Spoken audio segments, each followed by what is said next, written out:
Hi out there. Hope you're all okay today, wherever you are out in YouTube land, or anywhere else you may be seeing this. I noticed on my YouTube favourites that I've got a guy called Pete, who fronts a certain band from Nottingham called Lawnmower Deth. And I've had history about him, Lawnmower Deth Fine Band, and there is a story to be told about my band back in the day and Lawnmower Deth, that we supported them at the Marquee Club in London.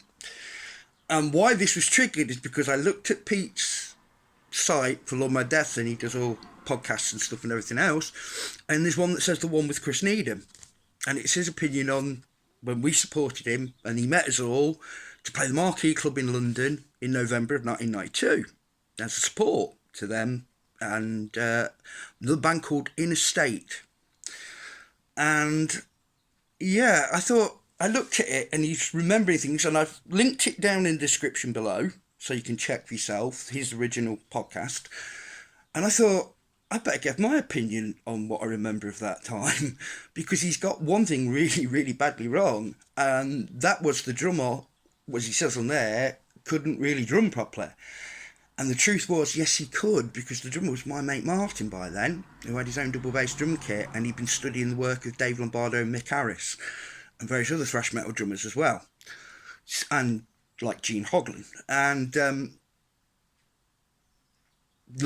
Pete says during this podcast he makes about this that our drummer was all over the place playing down there, and he wasn't. He was dead on. In fact, he was probably man of the match when we were at that stage at the Marquee.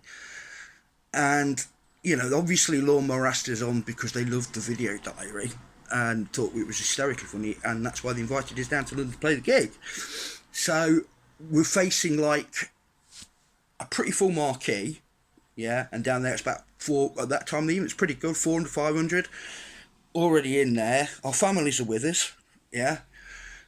There's probably about 350 thrashers in front of us, and most of them are sitting down in front of the stage like an old Quo gig from the 70s, you know, like that. Go on then, entertain us, you know.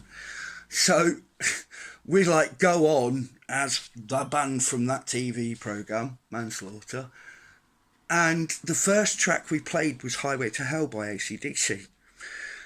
So how big were our balls playing that in front of 350 thrashers at the Marquee? And then we played three of our own tracks, which were obviously Only Wanna Rock, Youth Are Dying, and yep, the one from the video diary, I Don't Want to Save the World, at the end. And I remember standing on the edge of that stage and looking across, and I could see all of Lawnmower Deth over here to my left, and they were all like that because Martin's drumming, the whole band were firing. It sounded like a proper kind of Muslim Metallica upbeat chug thrash song. We turned that into from the tinny piece of shit that was on the end of the diary, we turned that into a double bass monster going out on that, and as people were headbanging and everything else, and that was really cool. And it was probably one of the best nights up to then of my life, include for a long time. It was because front a band at the Marquee, whether it was comedy value or not, you know.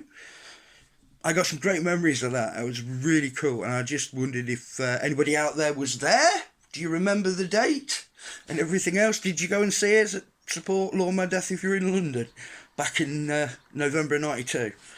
Let me know in the comments, and sorry if I'm rambling a bit, but another story I thought I'd just share with you. Have a good one, stay metal, and I'll be back soon, I hope. Take it easy, all.